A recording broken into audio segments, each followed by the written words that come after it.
Good morning, everybody, and welcome. Very glad to be here today presenting this webinar on the economics of the zero-emission buses, which is part of the second edition of the Sustainable Bus Tour. Two perspectives we'll be willing to address today this topic. One is the TCO calculation, TCO assessment. So we will try to find out how TCO is driving operators' choices, how this is going to develop, and maybe is it also still a relevant approach, the one focused on TCO? We will see it today. The other perspective is regards the financial tools that should be implemented in order to speed up the transition to zero-emission buses. All this being said, the final goal for today's event, very ambitious goal, is to give our audience the best representation possible of the business case of zero-emission buses. And I have to say, I'm very glad to be supported today in the moderation of this event by my colleague Fabrizio Dalle Nogare, who is heading a new fellow platform of sustainable bus. Isn't it, Fabrizio? Of course, Riccardo, so a warm welcome also from my side. The web platform I'm in charge of is called Sustainable Truck and Van, and is fully focused on zero-emission commercial vehicles. Why such a topic? Because electrification, fuel cell, and advanced technologies are getting more and more popular also among light commercial vehicles and even trucks.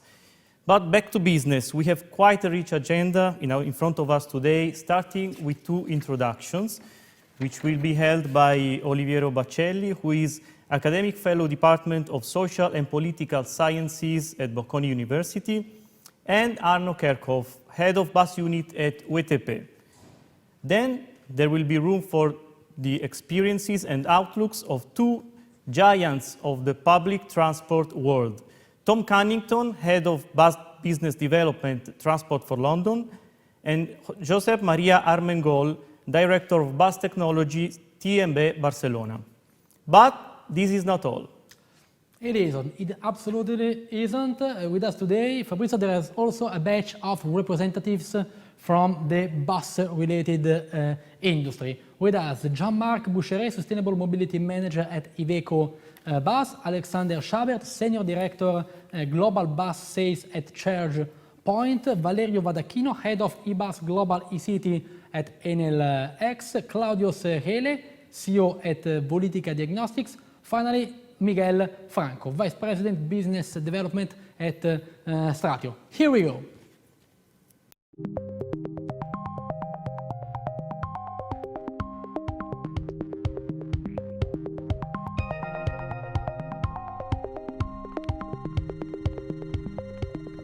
To present the results of a study carried out by GREEN, the research center that at Bocconi University deals with transport economics in collaboration with the Enel Foundation.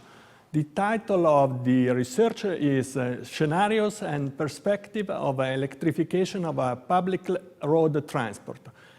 The study is carried out with a benchmark analysis on 11 countries based on an innovative total cost and revenues of ownership analysis, with a focus on the Italian case. The research is based on the objective of this and the approach of the study is dedicated to an innovative systemic benchmark analysis among different management models and power supplies alternatives. We have analyzed 11 markets: Italian, Spain, UK, Brazil, and several other countries in Latin America, and also United States and Australia. The innovative approach that we used is a total cost of ownership integrated with an approach that considers the revenues coming from vehicle-to-grid services and second life of the batteries, And moreover, we introduced the monetization of environmental externalities like greenhouse gases emission, local pollution, and noises. And we considered also the incentives linked to environmental, social, and governance policy, focusing on standard 12 meters buses dedicated to urban transport. We compared 5 different types of motorization. Diesel one, compressed natural gas, and liquefied natural gas when it's at disposal, biomethane, electric, and hydrogen. This type of analysis is quite complex because rapid and pervasive growth of a range of innovation are changing the market. Especially policy and regulation innovation are introduced at the European level, for instance, but also in all the countries there are specific types of policy and regulation in support the sustainability of the public transport sector. The organization and innovation are due to the new connection by among public transport operators, energy utilities, and financial organizations that support the public transport sector in the transition phase. Moreover, the manufacturer and the battery producer are introducing several types of innovation every month.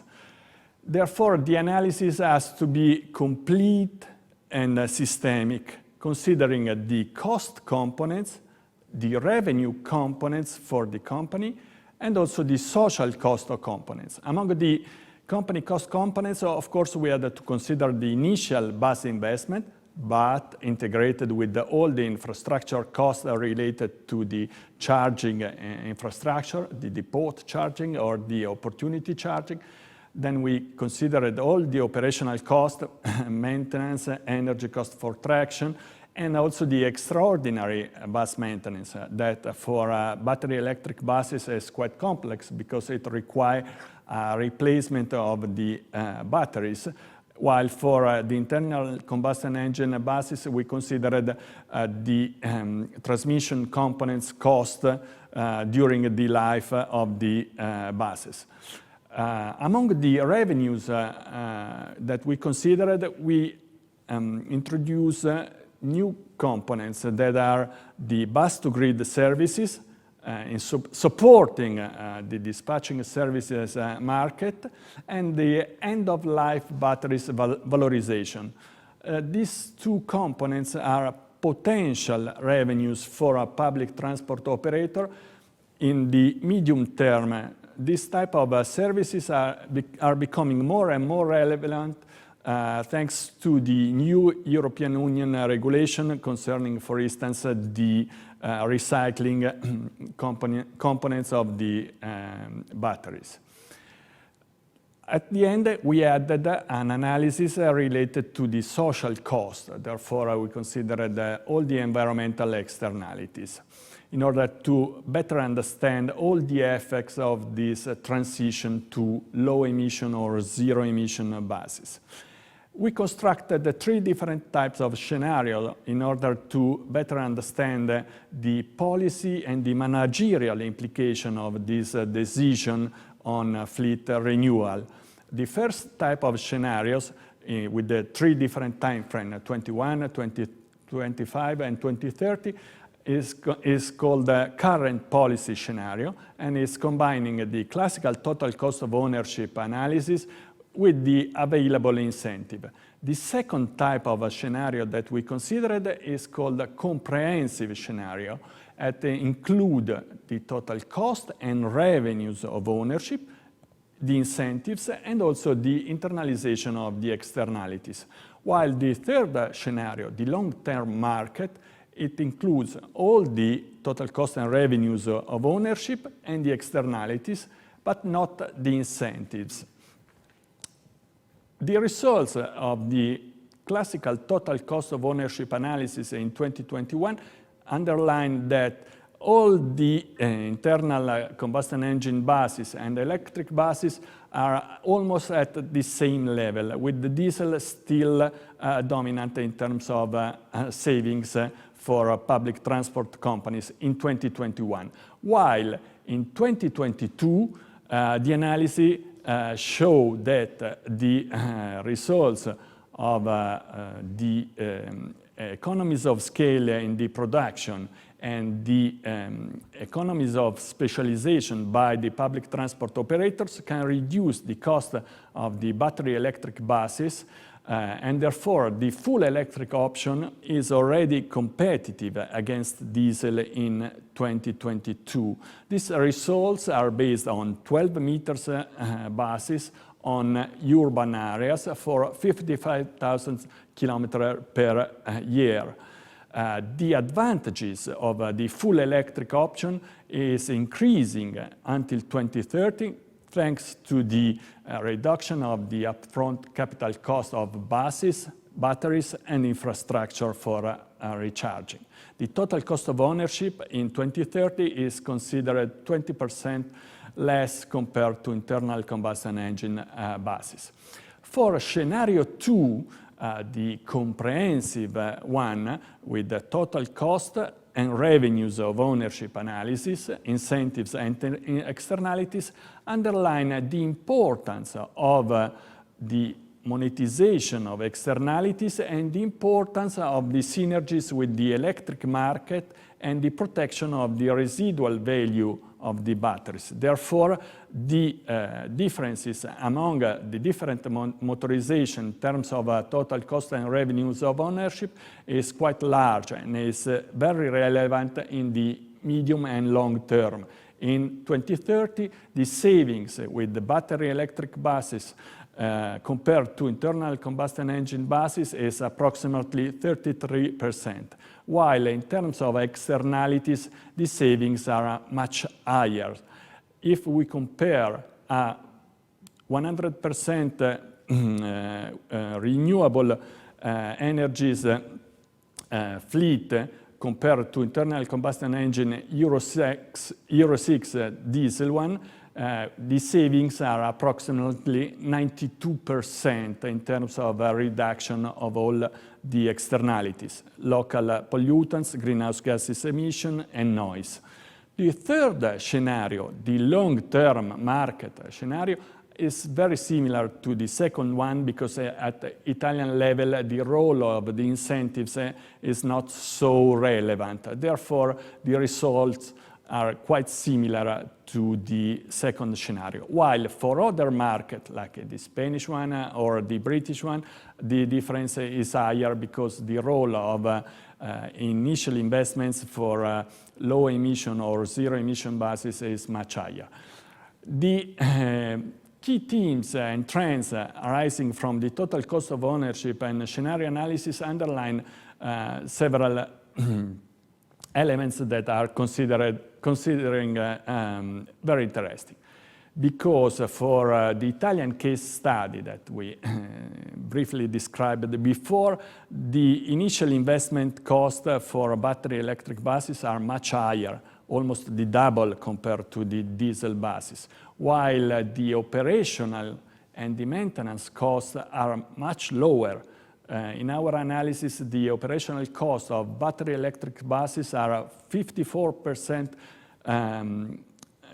less compared to the internal combustion engine buses, while the maintenance costs are 41% less compared to diesel buses. We had to build the scenario for 2025 and for 2030, and we had to underline all the important investment that the manufacturers are making in this year in the battery field and also in new factory dedicated to electric buses. Therefore, we think that in the coming years, for all the major markets at global level, especially USA, Australia, UK, but also Italy and Spain, the initial investment cost will, for battery electric buses will decline because we will have much more higher economies of scale, economies of specialization and differentiation among the buses. Therefore, the public transport operation will be able to decide the right buses for their services. In our conclusion that consider also the role of revenues and the role of the environmental externalities, we have to underline that anticipating the social and environmental benefit and enhancing the contribution to climate change target could be possible if the policy initiative in the field of environment, industry, and circular economy will be supported at European and national level. This type of aspects are quite important because the transition must be considered in a systematic way, considering also the potential role of the revenues coming from the protection of residual values of batteries and synergies with the electric grid. But this is possible only with a clear regulation framework and a proactive role by financial and utilities operators. These revenues deriving from bus-to-grid services and second life of the batteries will contribute to keep the operating cost for public transport operator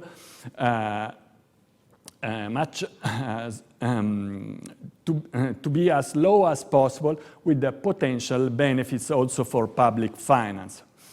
The last comment is dedicated to externalities, because the monetization of externalities underline the opportunity for society to reduce the externalities in terms of greenhouse gases emission, local pollutant, and noises, thanks to the transition to low emission buses with 100% certified renewable sources, as is the case, for instance, for the public transport operator in Milan and Turin, that already have this type of sources for their electric fleet.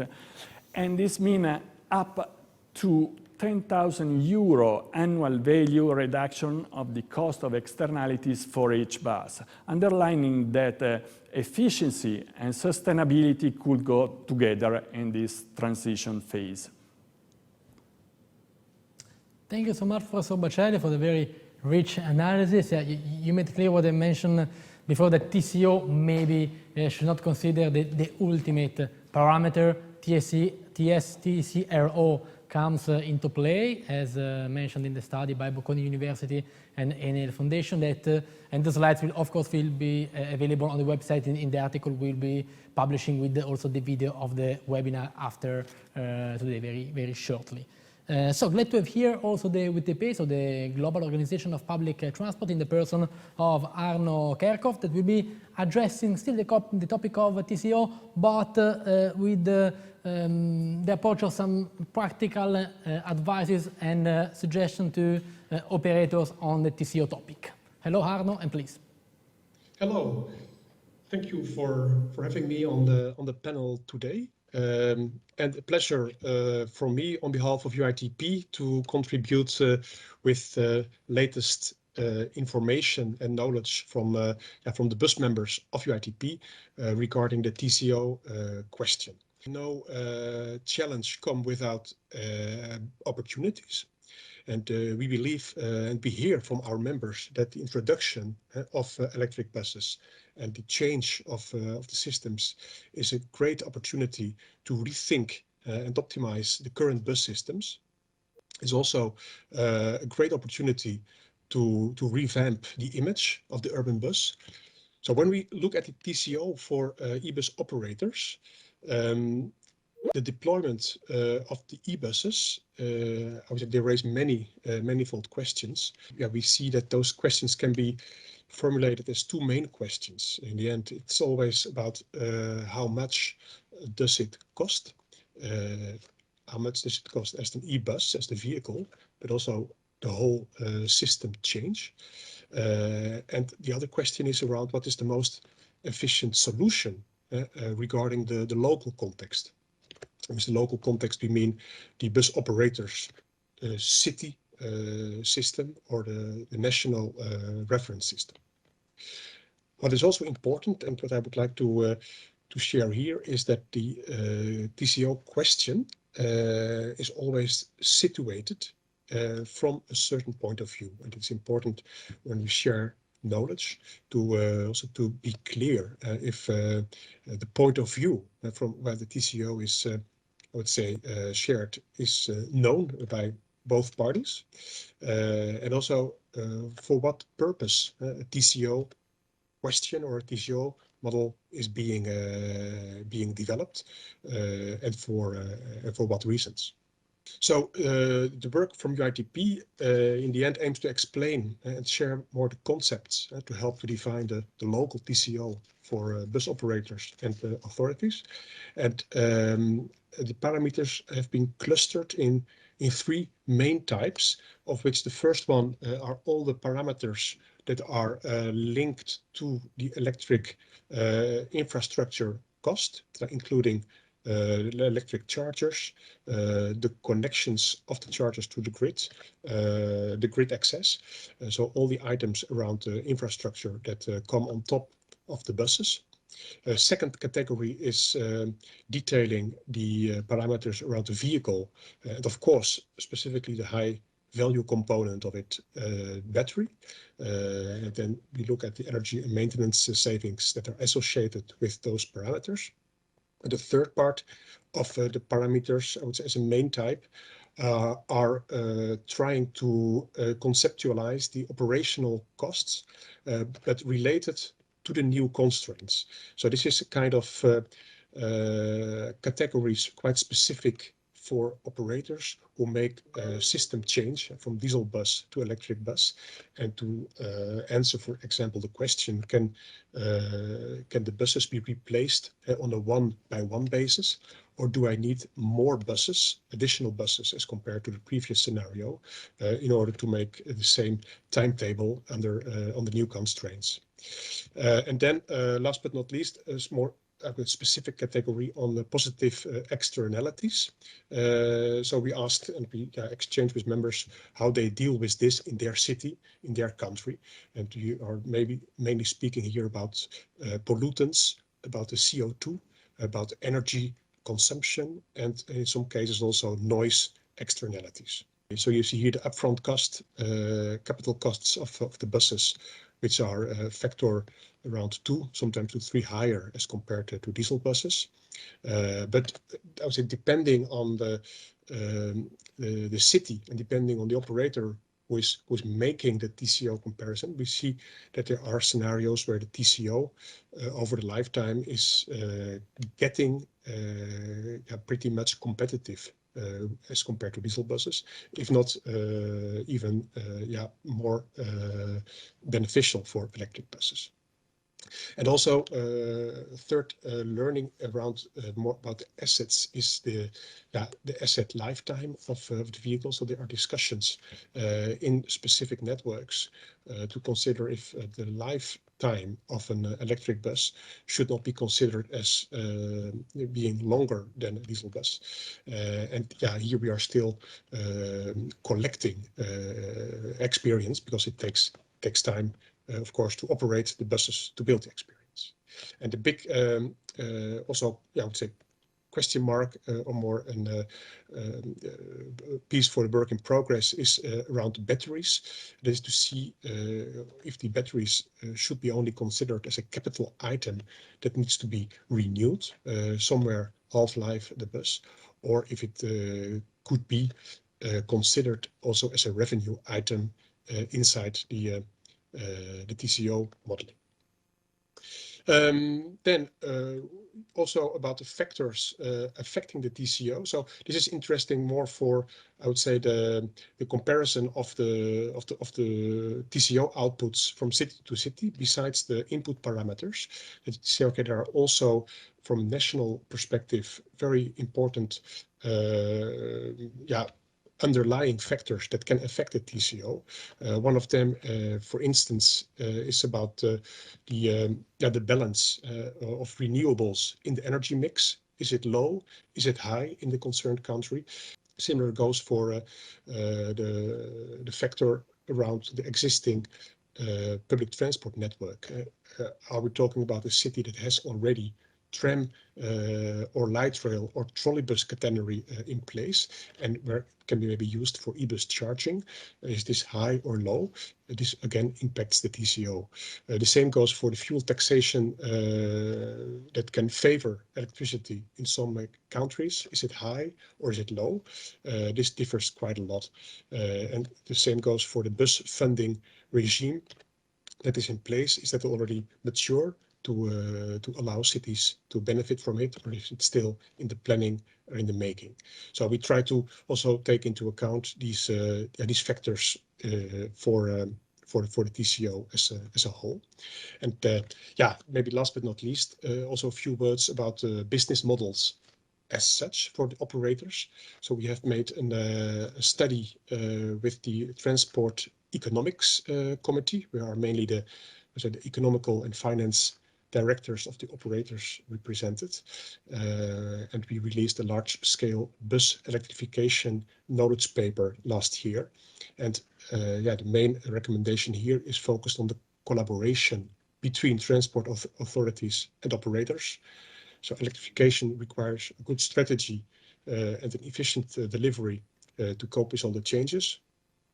We also recommend the stakeholders to launch pre-invitation to tender in order to get in contact with the consultations for interested bidders, and to also make market or industry dialogues prior to that, to be sure what is, let's say, possible and what is feasible in the given market context. And of course, last but not least, important for UITP is that we recommended transport authorities also to encourage the fostering of innovation, research and development, and to facilitate the interfacing with startups for technological developments. Yeah, this paper is also available for interested parties on the website of UITP. Yeah, we continue with, I would say, in Europe, through the Clean Bus Europe platform, to exchange with the cities that are deploying clean buses. And yeah, it was a pleasure to be with you today in the roundtable on TCO, and also available for questions and exchange. Thank you very much. Thank you so much, Arno. It was very nice to read in your slides that the introduction of zero-emission buses represent, I read, the biggest economic change in bus technology since the end of horse buses in 1910. It gives us kind of a clear message, a clear taste of the change which is underway. But now let's move ahead. Destination London and Barcelona.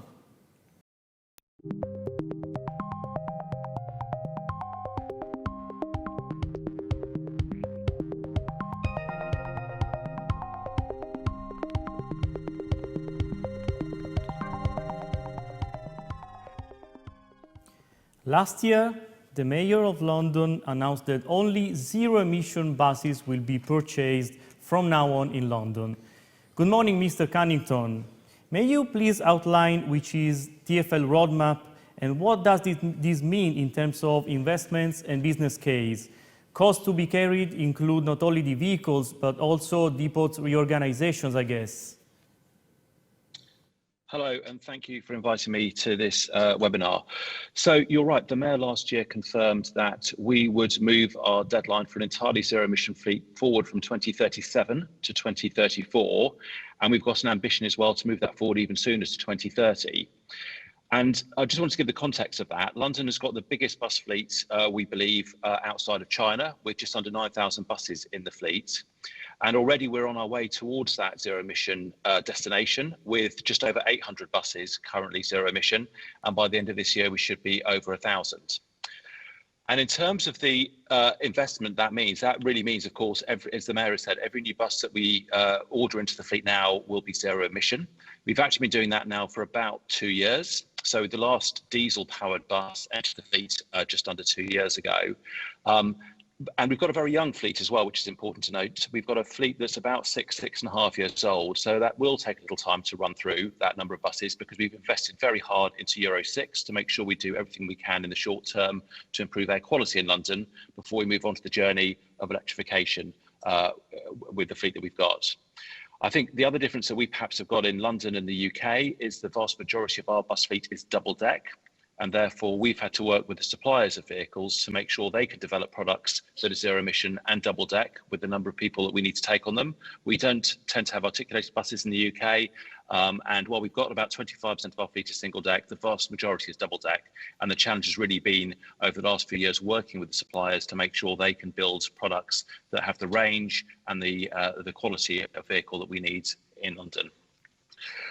The other perhaps difference in London compared to some other areas is the fact that all of our services are contracted. So we don't actually buy the buses ourselves, and we're not paying for the upgrades of depots. We pay for that through our bus contracts with the 10 bus operators that we have in London, so that how we see the total cost of ownership is in an annual price for the service of the contract. And while, of course, the price of zero emission is higher than the price of a similar provision with a diesel or a hybrid bus, relatively, it's not that much greater. And the combination of paying a few % more across the total contract value for a zero emission offer compared to a diesel offer, the business case for that is fairly solid. And as well as that, we've got a very strong mandate from our mayor and also from the government in the UK to make sure that that's our path to move towards zero emission as quickly as we possibly can. The prices we pay to the operators, to cover the last part of your question, is everything. So it includes the price of the bus. And as we've just heard, obviously that's higher than the price of a diesel bus, but it includes the savings that we've heard about, the reduction in energy costs for electricity compared to diesel, and lower maintenance costs. I think we're seeing those as well. But it also includes the cost of upgrading the depot. And one of the big challenges that we've seen in London, and I know other cities have as well, is that depots are where they are because historically it's been the right place to operate the business from.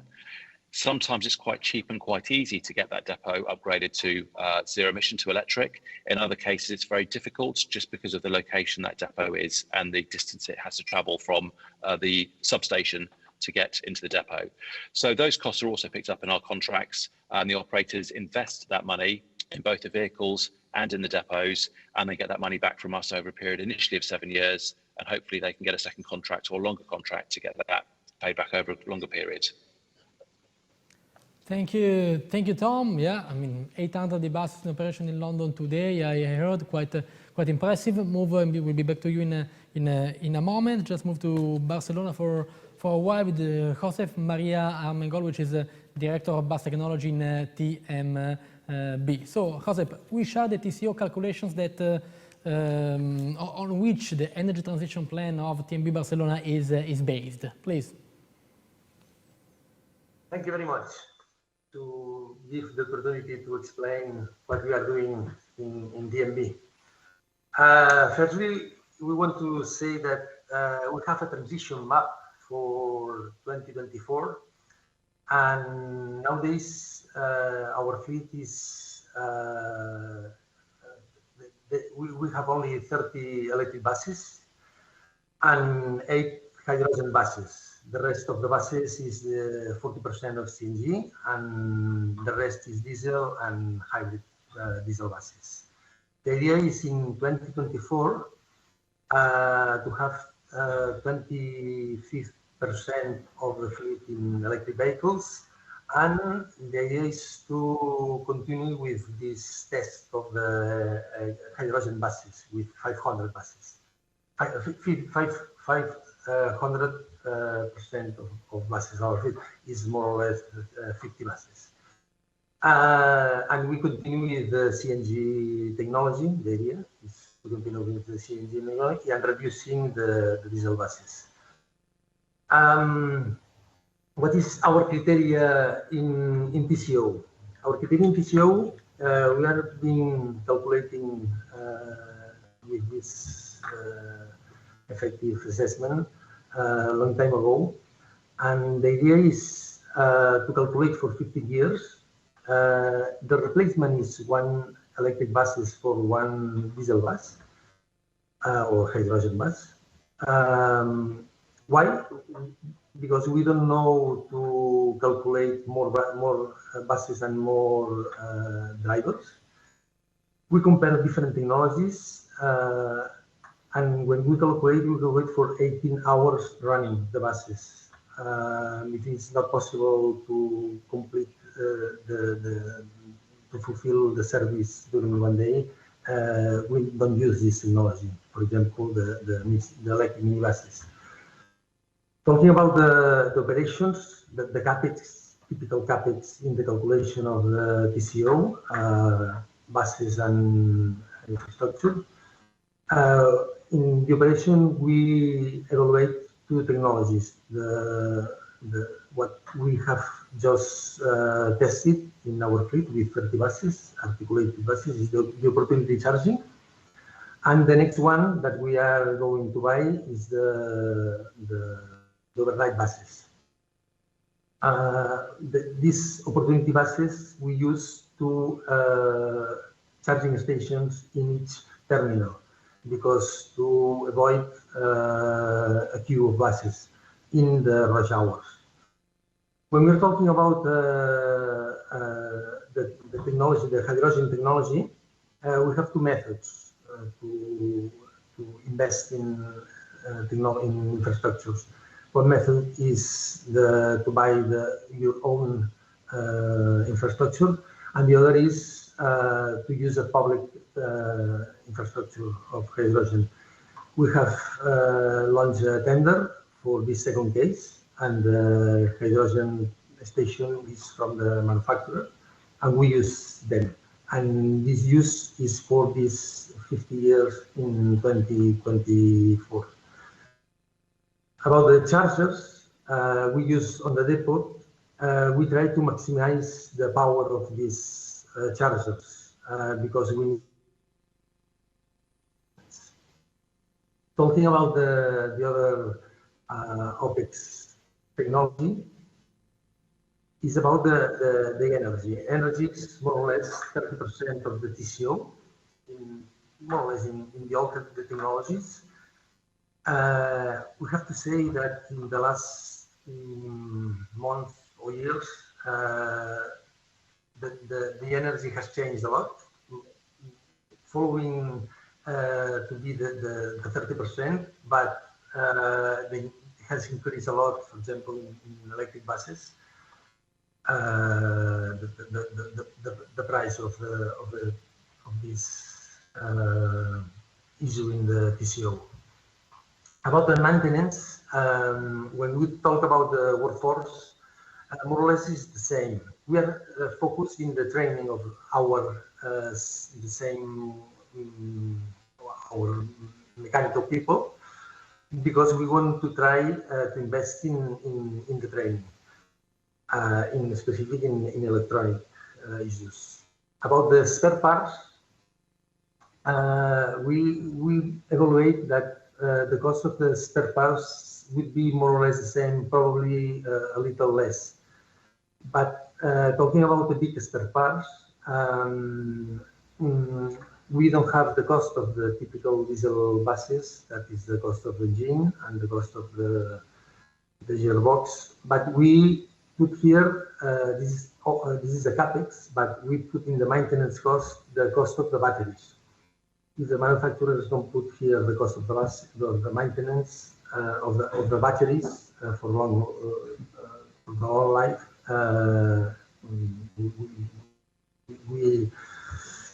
this has to be in this part of the TCO. And about the emissions, we don't use we try to follow the directive of the emissions, but the cost is very low.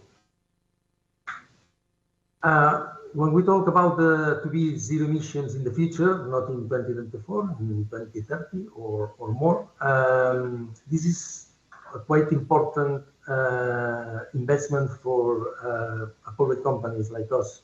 We know the public companies receive the money from the administrations, and we have the commitment of them for our investments. These investments in buses and infrastructures will be change our depots and give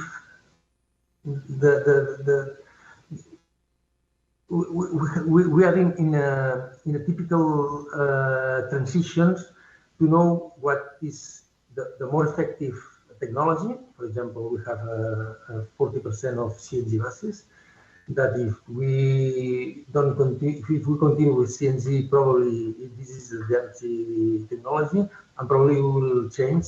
But biodiesel, that nowadays biodiesel is not technology available in Spain. Okay, this is our explanation about that. Thank you. So, Ricardo, we've heard that Transport for London has already the largest e-bus fleet in operation in Europe. Indeed, yeah. So the question for Mr. Cunnington would be, based on the data gathered so far, where are we standing in terms concerning TCO in comparison with ICE models? And also, which are the most challenging aspects to deal with in order to achieve a lowering of operational costs? Thank you. So in terms of the TCO, it's difficult for us to give a clear answer on that because of the way that we contract. And I think there's another factor in play here, in that when you're comparing new diesel bus prices now with new zero emission bus prices, are the people funding the diesel buses taking a view on the risk of those vehicles now? In the past, you could guarantee a life out of a diesel vehicle, but with the movement across the world towards zero emission, actually how good is your investment, and does that affect the residual values and how people price up? So I suspect that the price of diesel vehicles is being increased because of that perceived risk to the life of that vehicle, at the same time as we're seeing some reductions in costs, not necessarily in the vehicles, because we're seeing improvements to range rather than reductions in price, but it's also some of the other stuff that goes alongside this. So it's the ability to use buses to balance the grid overnight, which make a difference here, which we're beginning to see some of our bus operators work on, and that's the way in which in the longer term the price can come down, as well as using that infrastructure perhaps to charge other vehicles during the day to defray some of the costs that come from that.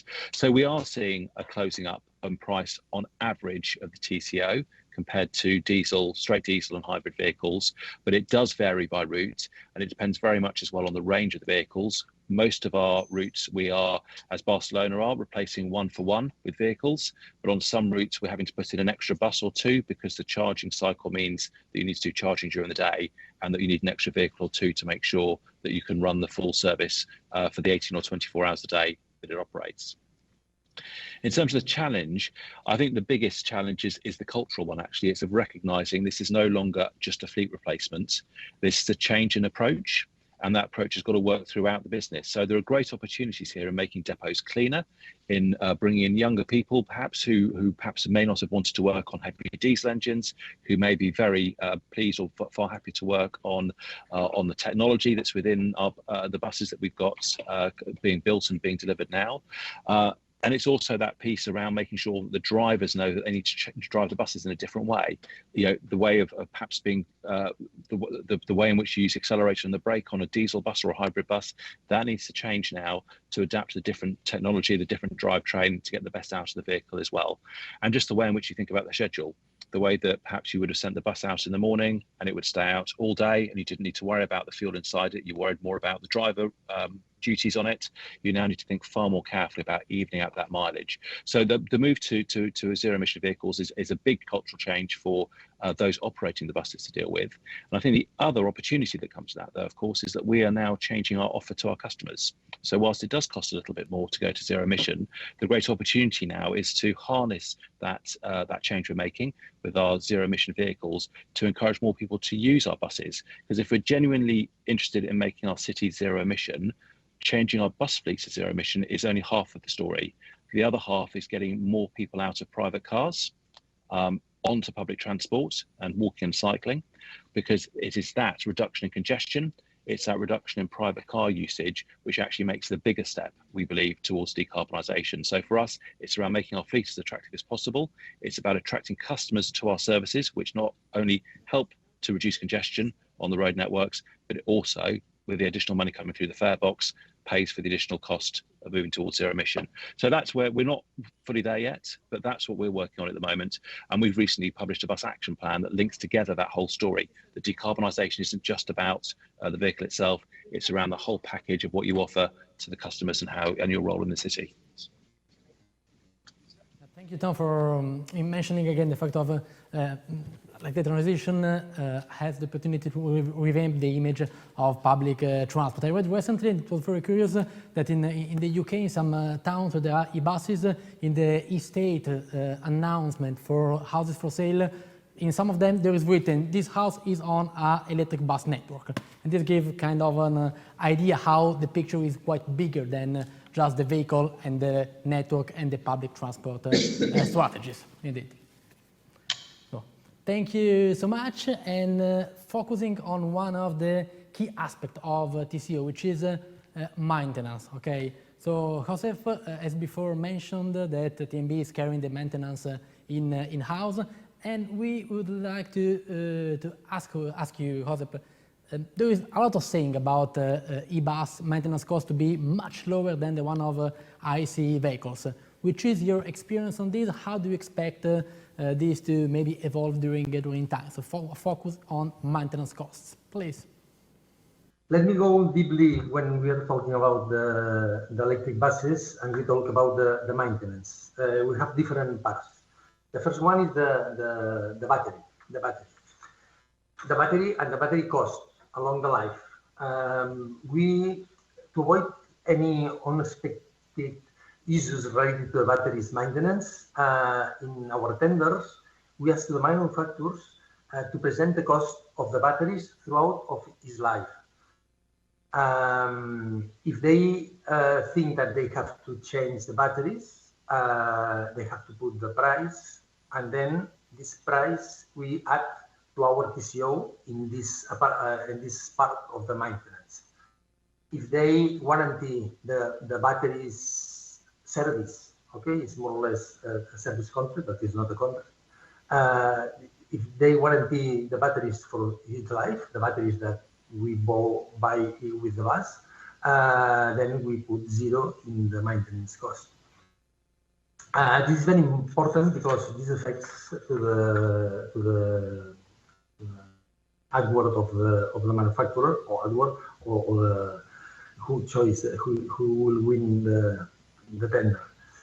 Then we talk about the spare parts. The spare parts probably will be less cost than the diesel buses, but probably similar than the CNG buses that we have a lot of experience. But we want to, and about the rest of the big parts, we have talked about the batteries. About the training cost, I want to focus in the training cost for these buses. In TMB, we have long experience, and we think we have quite experts in hybrid buses. It's more or less electric buses, because we transformed diesel buses to hybrid buses in the past. And we want to continue with this expertise in the electric technology. And then we want to try with to pact with manufacturers is to have a big level of training to know a little more than the typical training for a company. We want to solve the big problems. Sometimes the mass manufacturers, when we are talking about after sales management, they are quite far away, and when we have problems related to batteries, PowerPoint of electric buses, they have to send these questions to the bus manufacturer, and we want to manage these issues. No, probably better than the manufacturer, but we want a big level. The other is to continue and training our technicians. This is very important to keep our team and not to fire them. And this is our philosophy in general in all the issues. And nothing else about the maintenance in electric buses. I think this is the more important things that affects, of course, to our investments. Thank you both of you. Let's now deep dive into industrial strategies and new technologies.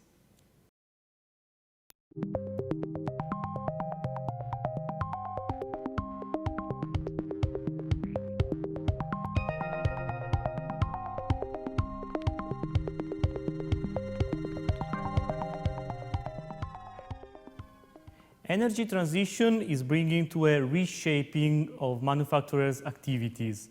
New products to be developed, and in the meanwhile, a range of services to be added. Isn't it, Mr. Boucheret? So basically, I would say that one of the important stuff we've been able to do is about agility. Agility to be able to shift at several levels, which is, I would say, the manufacturing footprint, the products, and the supply chain.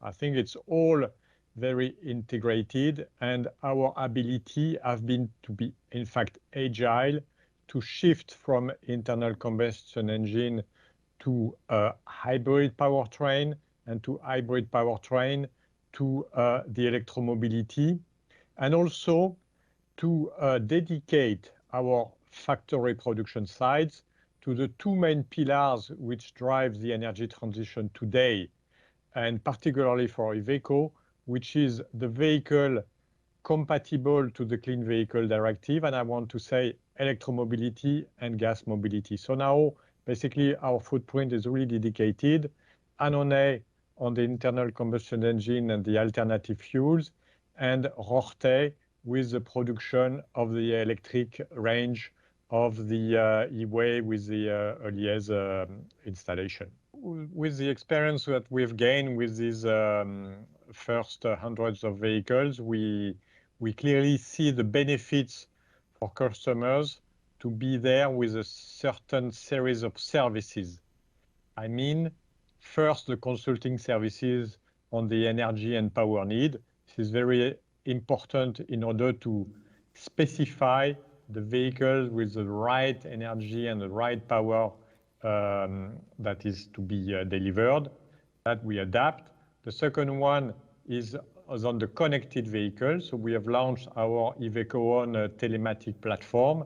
This is very important so that together with the operator, we can monitor the life of the vehicle, the energy, we can monitor what happens in the defaults of the vehicle in order to really help the operator to take the maximum out of his assets and to limit the moment of downtime. So this is the benefits of the Iveco One services.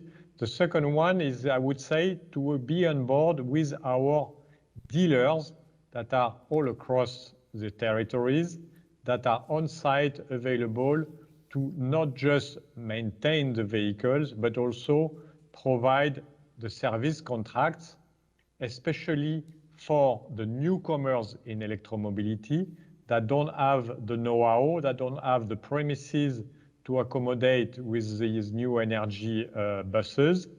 And I would say that this is something that we also expand to the same kind of customers with the lowest knowledge on the thematic, which is the turnkey solutions. This means that we are able to provide rolling stock. We are able to provide the service contracts, the connected vehicle, and also providing the chargers and try to define altogether the best solution for the charging of the vehicles. And that can be done, of course, with third parties which are working on the optimization of the fleet. This is all a job that we are starting to accomplish. We have already delivered the first turnkey bus systems, that is bus plus chargers. This is the new way of addressing the market to speed up the quantities of vehicles to be on the market.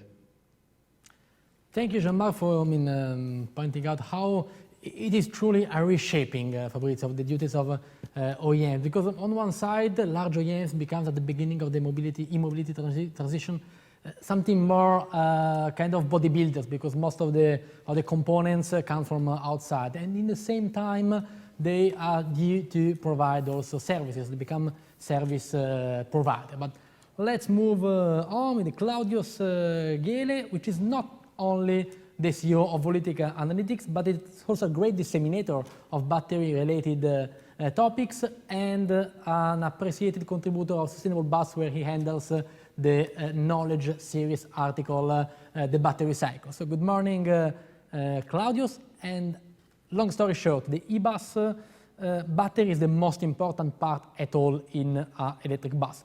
May you give us some tips and tricks for getting the best out of it, and how Volytica technology can step in and be helpful in this regard, please? Ricardo, thank you very much for that very kind welcome. Yeah, my humble knowledge articles on sustainable bus that you're referring to, they also already answer some of your questions, but of course, for the whole audience, how can we get more out of a battery? That is a tricky question, but the good thing is that there are actually a lot of opportunities and possibilities to get more out of it. So, but let me start first by, at the very beginning, during tendering or pre-procurement phase, one thing that is of the utmost importance if we deal with a technology that is new, at least compared to the other technologies in the market, diesel and whatever, the battery has to be regarded as new, only in place for something like 5 to 10 years. What is the key to everything that comes with optimization and also with safety is access to data. So the signals that a battery generates, to analyze them, this contains all the information that we need to build up the statistics that we need, that we gathered for diesel for the last, I don't know, 50 to 100 years. And this is something that is quite often not done in the tenders that we see today. And we have, well, before I was at Fraunhofer in my past job, and we have seen a lot of tenders and we have followed a lot of tenders. It's often forgotten and not requested. A barrier-free and equal access, independent access to battery data. This is where it all starts. But if this is in place, if the voltage signals and the temperature signals and the current signals of the batteries are available, independent parties like us can get more out of each and every battery, squeeze out a bit more of a total cost of ownership, optimization potentials, and so on. And we have heard about what TCO is and what TCRO is before. Very interesting talk from University of Bocconi. It's operational expenses. It is the residual value that can be brought up, that can be elevated by use of independent monitoring. And of course, one of the most important things to do is lifetime extension. If you can use a battery longer than, for instance, the warranty period, then this is pure money. You don't have to buy a new one. You can use the one that you have till the end of its real usable life and not just the end of the warranted life. Before going into the individual topics that I just mentioned, I love the following example of yogurt. It has a best before date on it. It doesn't have a bad after date on it. And the same is with batteries. The warranty period is something like, it will for sure live during that period and probably much longer, but at least the warranty period. We have seen a lot of operators and owners changing the batteries per default by the end of the warranty period without checking if there's another, I don't know, 10, 20%, 30% lifetime optimization potential. Just like with yogurt, you can open it 2 weeks after the best before date. But how can that be done? I mean, first of all, transparency, knowing the quality of the battery, residual capacity, internal resistance, and have there been any anomalies on the cell level, any safety incidents? This comes through analysis of battery data, something that is typically not done by the battery management system itself. So this is something that we could, for instance, provide if the data is available. Then there's, after transparency, knowing where you are, how far away you are from the end of the warranty period. Then, of course, there is also optimization potentials to be leveraged.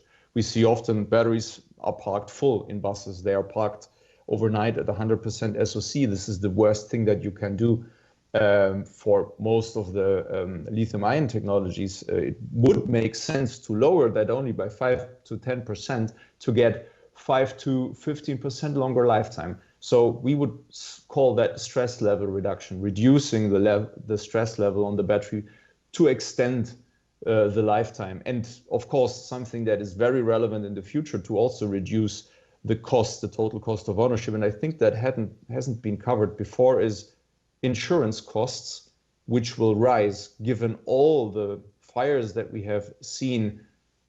There were only a few, but enough to instill a lot of uncertainty in the insurance industry. So when you have a properly monitored and managed asset base batteries, where you also have in place safety detection precautions, we expect that you in the future will be able to keep insurance costs down as well. So there is a lot of things to do to get, we think in our opinion, at least 10 to 30% more out of each battery, reducing the cost by 10 to 30% of each battery just by transparency and little tweaks to lifetime optimization. Thank you very much, Mr. Gele, for these insights on battery utilization and optimization, let's say, very, very interesting.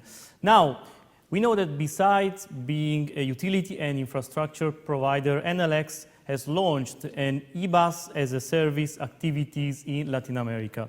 Good morning, Mr. Vadacchino. How are the feelings in Europe for such kind of business model? We know that in some countries there are barriers under the legislative point of view. Good morning, everybody. Good morning also to the people connected from remote. Well, I would say that more than regulatory and legislation barriers, it's better to talk about cultural behavior of, in particular, the public transport industries. In particular, in mature geographies, Europe, United States, Asia Pacific, the operator still stick to the traditional public procurement process. In particular, in this period, in these times where there are a lot of public funds available. So many of them wants to use these public funds in order to orchestrate and go out to the market, buying different assets and putting everything together. But as we have also listened during the introduction of this webinar, we need to change our mind. We are not talking about anymore of product. We are talking about a system that includes different kind of pieces. The vehicle is still pretty relevant, in particular in terms of investment, but we have also everything related to the optimization and infrastructure at the depot, all the technology and digital technologies around it. And last but not least, the fuel that in this case, when we talk about electric buses, are talking about electricity.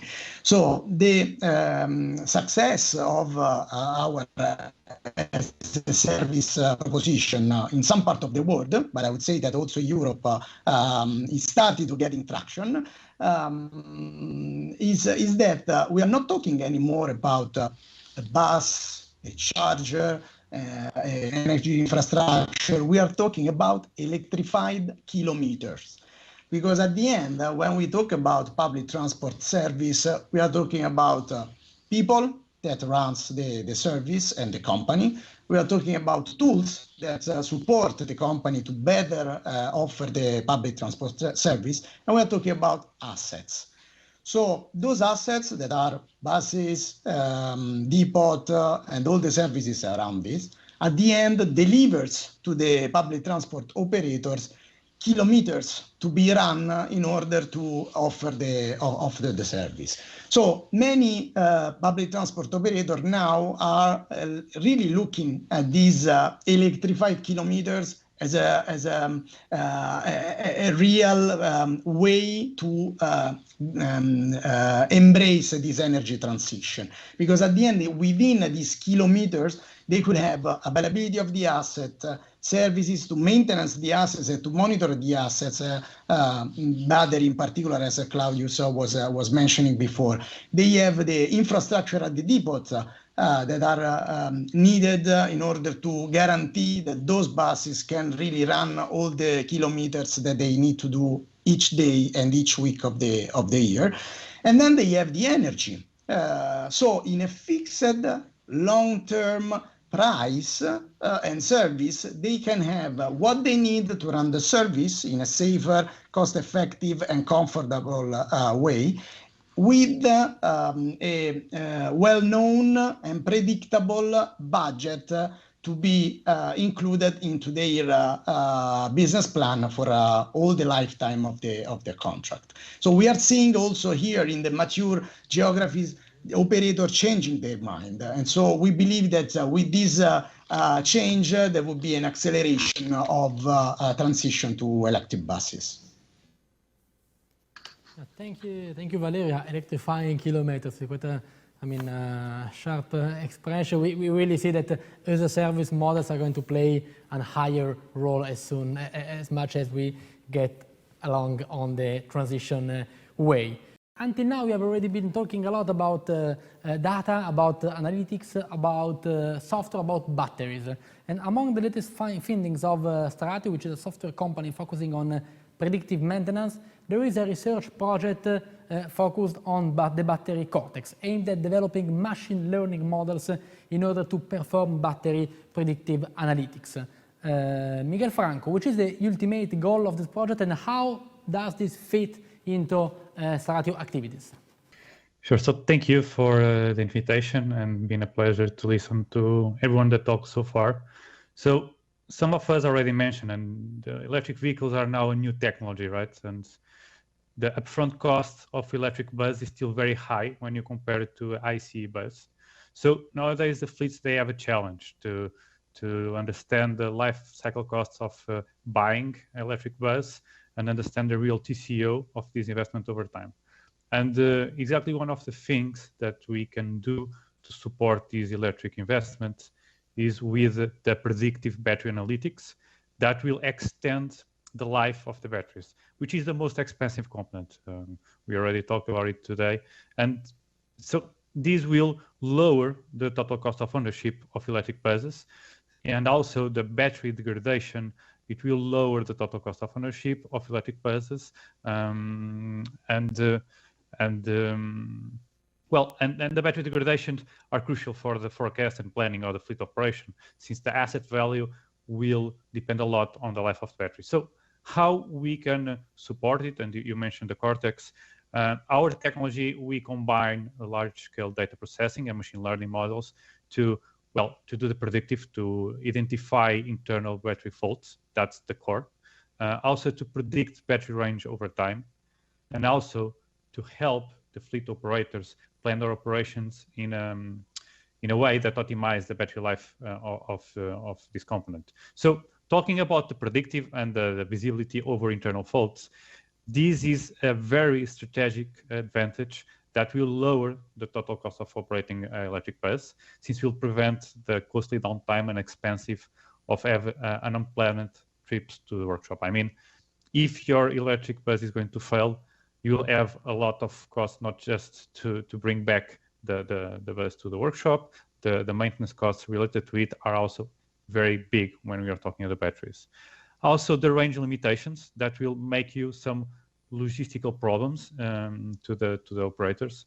So you need to plan the routes taking account the maximum range of the vehicle can do, and also the charge that you can have during the route. So nowadays we see different technologies, and you need to plan the routes to have all those hours of bus running, not only on the workshop, but also the charging station will have over the route. And for this reason, an accurate prediction of the electric buses range will also allow, and this will change over time. It's a very key piece of information for the fleet managers to do this shift from ICE to electric vehicles. And Stratio can provide that information thanks also to our machine learning models that you mentioned the Cortex. The Cortex is a partnership with the University of Amsterdam and also OEM, Electrified Bus, and that we now have in our tool. And finally, regarding the optimal usage metrics, that they will somehow extend the battery lifetime beyond the warranty. So basically, the monitoring of the state of charge over time and the depth of the charge. So we can, for example, say how much the battery is charged between consecutive charges and have visibility over those two parameters. It's very important to extend the life cycle of the electric batteries, which will maintain the capacity for, let's say, if we keep the state of charge between 20% and 80%, and depth of the charge is lower of 60%, those are very critical KPIs. So in a summary, this is a way that we can help the transition, and also how we can provide not only the predictive in terms of maintenance for the most expensive component, the battery, but also the prediction regarding the range over time, that you know that we'll have some degradation. Thank you, Mr. Franco. So we have to get used to talking about machine learning more and more and more and more, let's say. Let's say. So always talking about data, market figures clearly say that a new phase in e-bus deployment is beginning in Europe right now.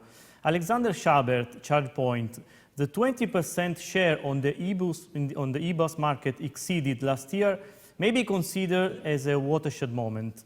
New challenges have to be addressed, and they clearly involve both telematics and charging strategies. Two fields that your group covers, let's say. Yeah, thank you very much for the question. So in general, what we're seeing is that we have a lot of customers that are moving away from what we call stage 1, trying out e-mobility, to moving towards stage 2, to fully rolling out an electric fleet and then also optimizing on this. And you see this based on the figure you've just mentioned. We see more and more electric buses being registered, not only in Europe, but actually worldwide.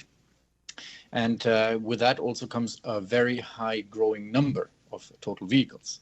If you look at customers in a stage 1 field, we usually see that they are first questions, getting the first buses, asking about how much range do we have, what's the state of charge, is the vehicle charging at night, can I use it at the next day, is the charging station available? So all questions around operational ability to use a bus. Now, once they've done their learnings, then they move into what we call phase 2. And phase 2 is a full electric rollout, including an optimization. Because then the questions that our customers are asking us are also getting much more complex. We already heard a lot about the battery, and this is definitely one of the key elements that our customers are asking us. We heard that the battery is the most expensive component, and therefore also understanding how a battery behaves is essential if you operate a large fleet of electric vehicles.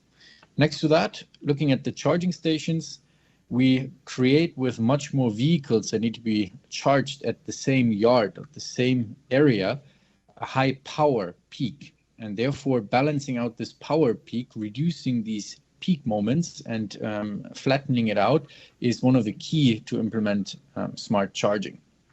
And this is becoming crucial because depending on which country you live in, you might have higher or lower operating costs with higher peak loads.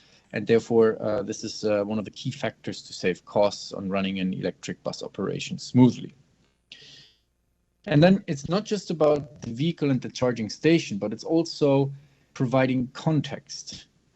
We call this the magical triangle, where you not just talk about the assets, but also about the IT systems that are there. And you need to connect them all together, because only then you will get the best result possible. And this magical triangle with IT systems included is, in a way, very relevant to make sure that you can optimize properly. Let me give you an example. If you, for example, know that a bus will come back into the yard with 20% state of charge, and you know it will need to leave 10 hours later, but it will only drive a small route of, let's say, 100 kilometers, then you might not need to recharge it completely, but you might only recharge the vehicle to 60% state of charge. So like this, you can much more balance out which vehicle you need to charge for how long. And to bring this all together, you need planning information, you need vehicle information, you need to understand where the vehicle will be parked, which charger to use, to then come up with the right charging plan. And this is one of the perfect examples where providing the context, integrating different IT systems together is really becoming crucial to help optimally manage the electric vehicle bus operation. Thanks, Alexander. We start with the second round of this round table. Jean-Marc, Iveco Bus, we launched a few years ago the e-Weight, so the battery electric city bus. And the next announced steps includes the launch of an electric version of the Crossway. So, Jean-Marc, may you outline which is the group product roadmap, and will hydrogen also be part of these strategies? Please. The agenda is clearly focused on growing our electric mobility portfolio. We have started 4 years ago with the 12 meter, which has been expanded to the articulated and to the small 137 version. From that base, we have now secured 1,000 units sold and over 600 units on the road, which are closely accumulating 30 million kilometers altogether. So we have this asset and we want to expand. We want to expand with a diversity of battery solutions, weather-oriented power, weather-oriented energy, and also a mix of them. And the second pillar of that is to expand to the Crossway by starting with the low entry version first, which is also available as city bus, because this is an important shift to electromobility due to the Clean Vehicle Directive. Now for hydrogen, we are ready to step in. We also are looking very carefully at the progress of the supplier base we need to succeed for the electromobility with fuel cell. That is to say, the fuel cell itself, the stack and the hydrogen tanks. We have the capability to develop this range. We are also looking very closely at the development of the hydrogen supply, which is already very limited and very dependent on the cost of the electricity. And unfortunately, the cost of electricity has been multiplied by 4 over the past 12 months. So the definitive business model and the TCO for the hydrogen is still has to make progress.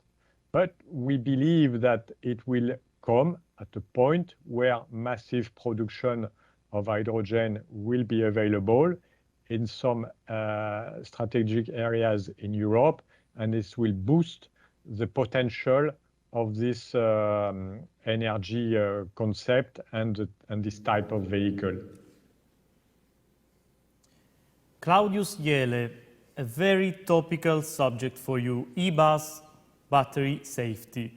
We all know what happened in Paris, so our question is how to mitigate potential risks in this case. Yeah, the bus that burned, I think, 2 weeks ago in Paris. Well, on that specific one, just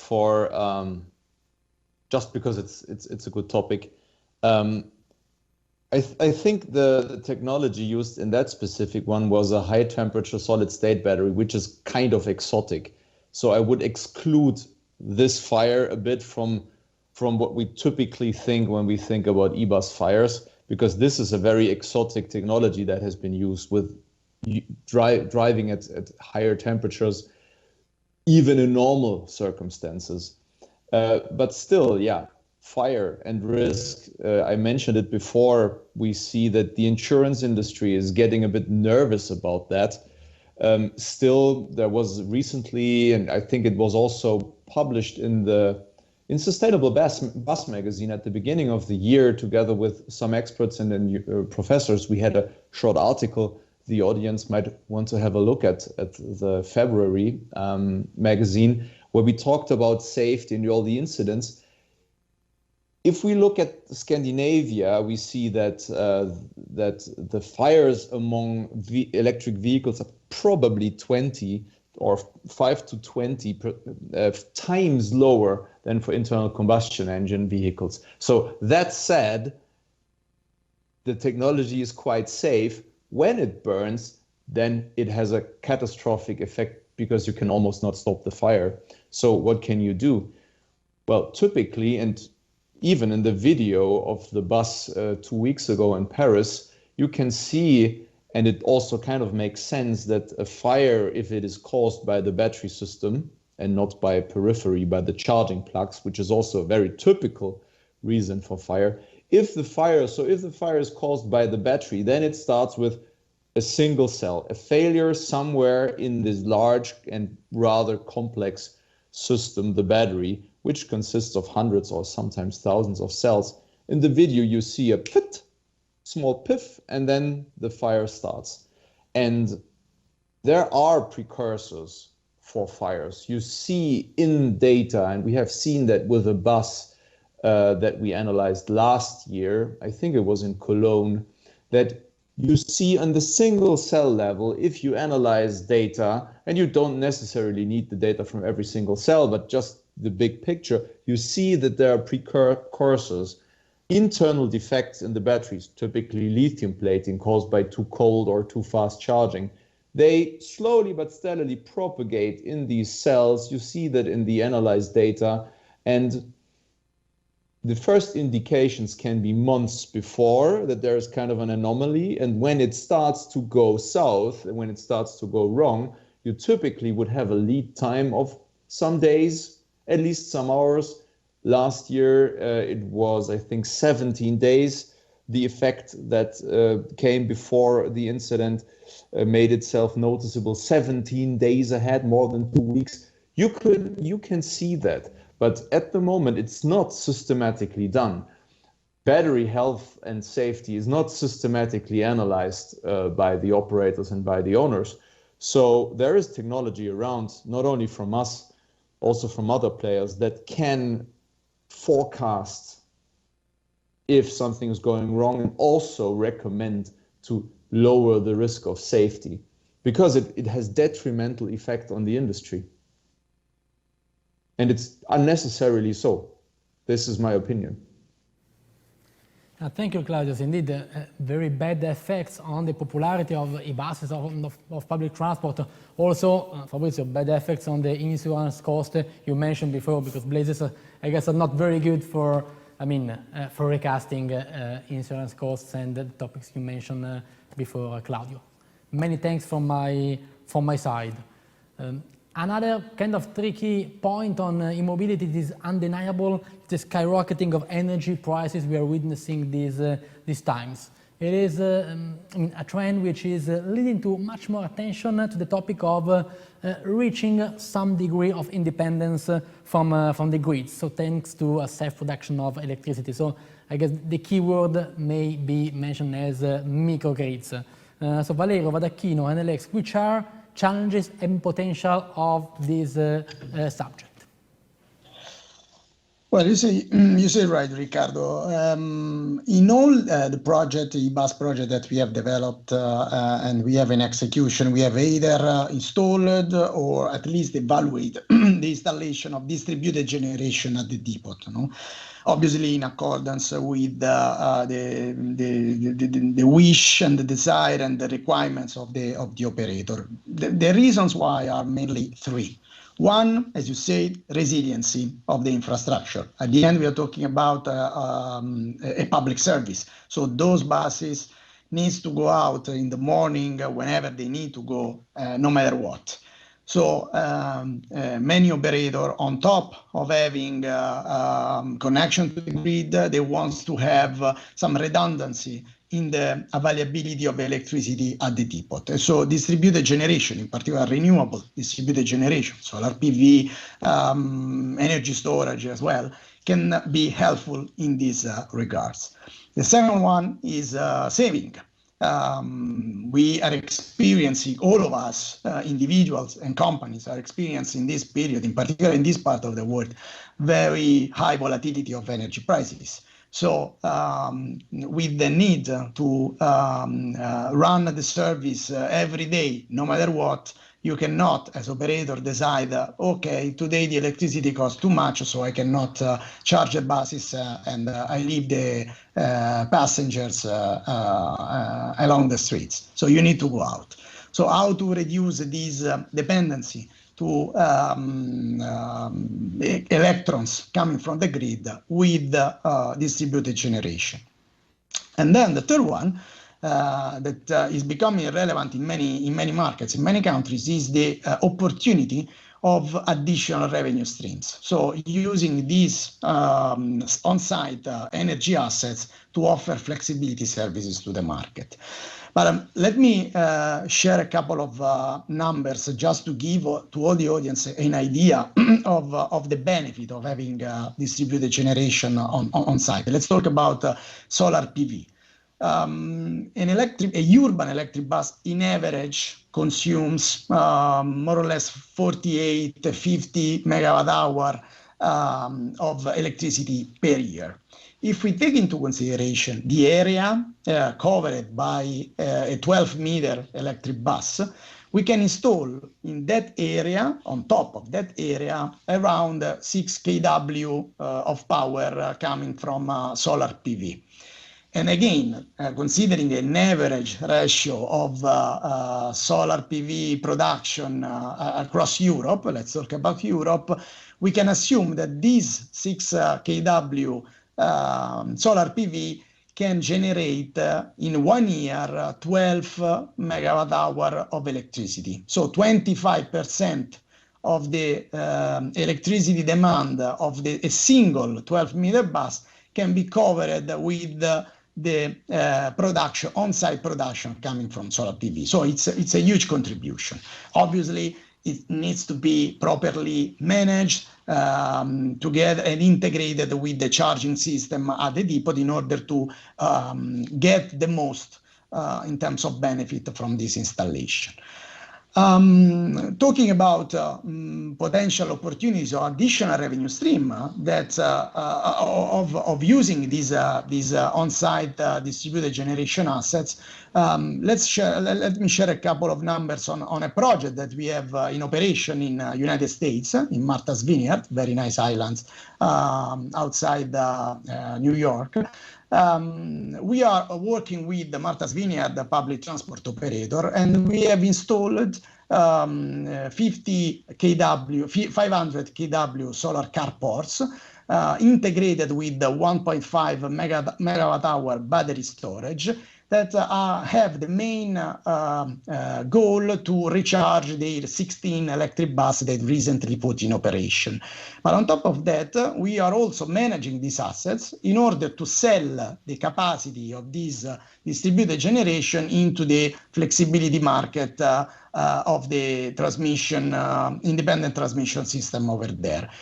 Well, these kind of assets will guarantee to the operator $1 million of additional revenue streams along the lifetime of the project. So it's a huge contribution also to make the economics of the project even more competitive with respect to the traditional, let me say, scheme. So again, 3 main benefits: resiliency, cost saving, and additional revenue stream. So the message is we need to be smart also when it comes to charging, very smart, more and more smart, let's say. Back to Stratio, back to Portugal. Let's talk about predictive maintenance, which is a field that sees manufacturers highly involved, gathering data and delivering their systems. How can, this is a tricky question, how can a third-party platform be more accurate than manufacturer's platform? Okay, so that's a good question. Well, let's think also about the focus of each part. So the OEMs nowadays, they are focused on making money selling vehicles, right? So somehow their obligations, they end with a warranty. When the warranty expires, the obligations end. I'm not saying the OEMs don't want to get together with the customer, but the difference is that we, Stratio, we focus on lowering reducing the TCO and not looking just the warranty recalls or maximizing the new sales. So somehow this will make in the beginning a big difference. So Stratio solution was developed and is being every day changing and made better using data collected from real vehicles and not on test vehicles. That are also something that OEMs are doing, and in real world usage. So that's also a big difference when compared with the manufacturers. And the other thing is that our machine learning models and artificial intelligence that we apply, they are totally agnostic. It means that we use data collected from vehicles from different brands and models. That will also improve the accuracy of the model. So if you see the OEM will focus on their vehicles and will gather data from their vehicles on testing and try to get real data from a lot of vehicles, from a lot of brands, from a lot of models, and we will make the accuracy way, way better. And a different thing, so this is what makes Stratio better, but also is important to see on the fleet perspective. So the fleet will not have just one brand. The fleet will have 1, 2, 3, 4 brands. And if they use the tools of the brands, they will have 1, 2, 3, or 4 tools. And Stratio, since it's agnostic, we can provide in just one tool all the solutions they need for all the fleet. And this is also important when we are talking about the fleet usage, where they can just have one tool instead of having 3 and 4 tools.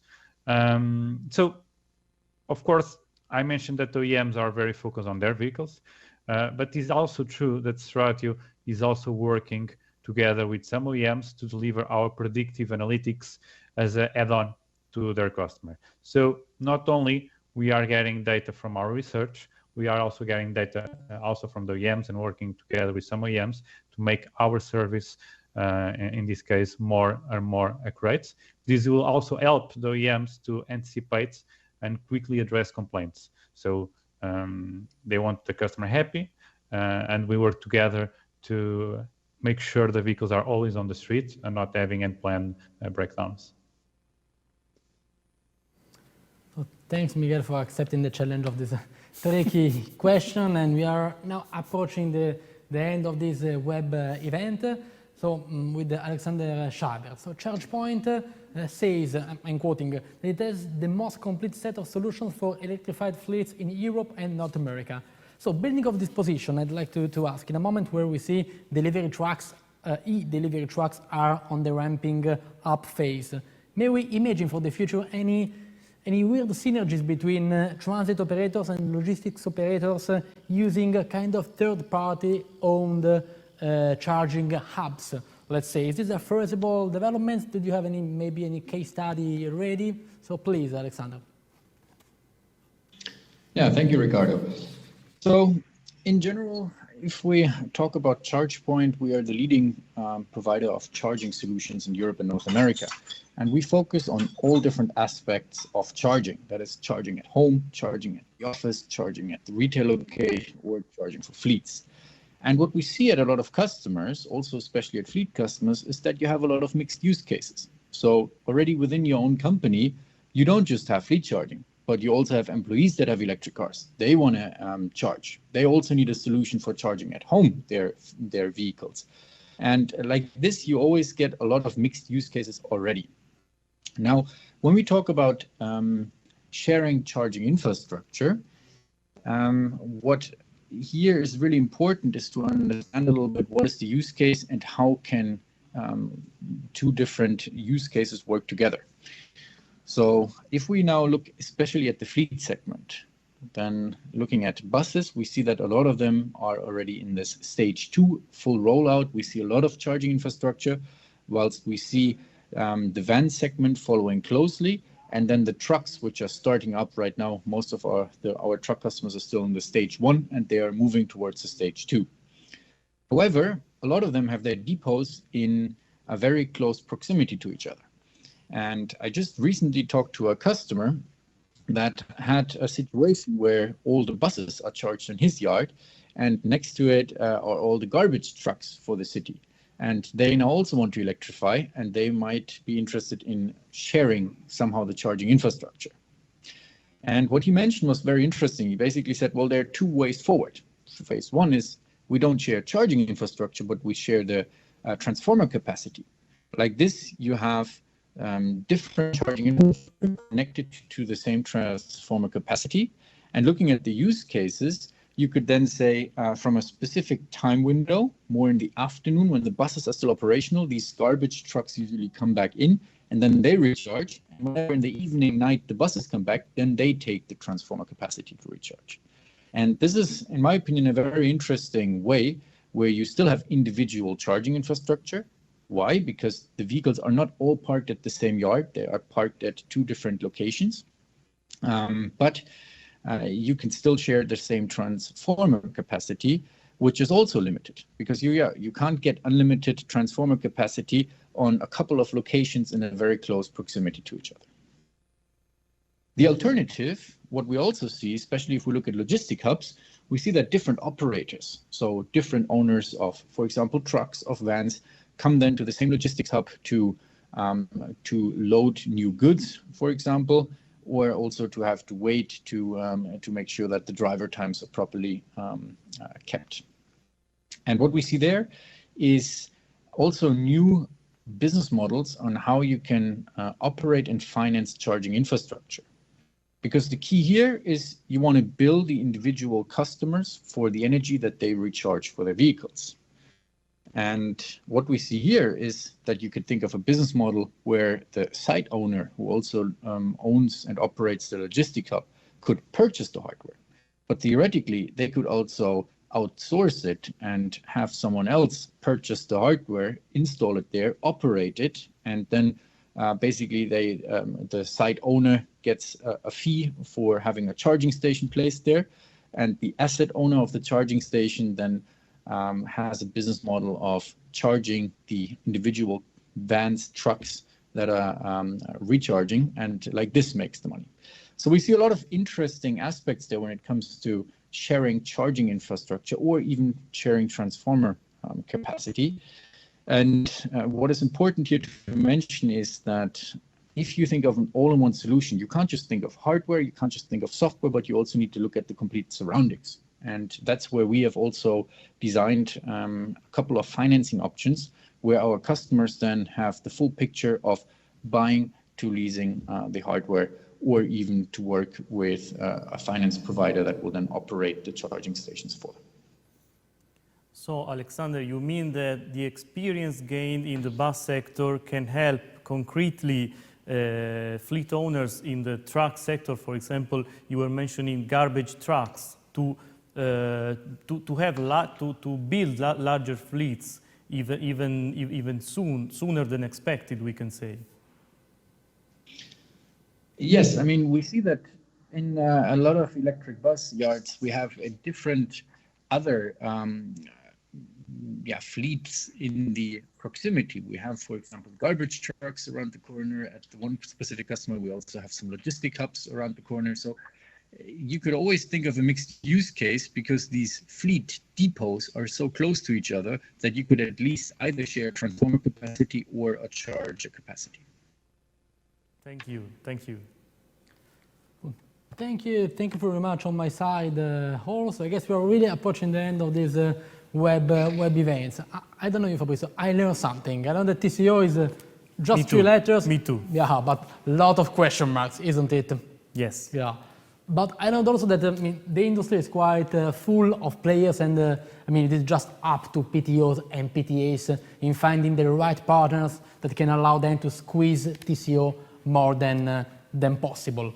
So, on my side, a warm, big thanks to our lineup, our panelists. Very glad to have you on board today, and a big thanks to our audience. I truly hope that the time we spent together this morning was kind of helpful and useful and profitable. So, thank you also from my side. And have a nice continuation of the day. Of course, video and slides will be available on sustainablebus.com very, very shortly. Goodbye. Bye.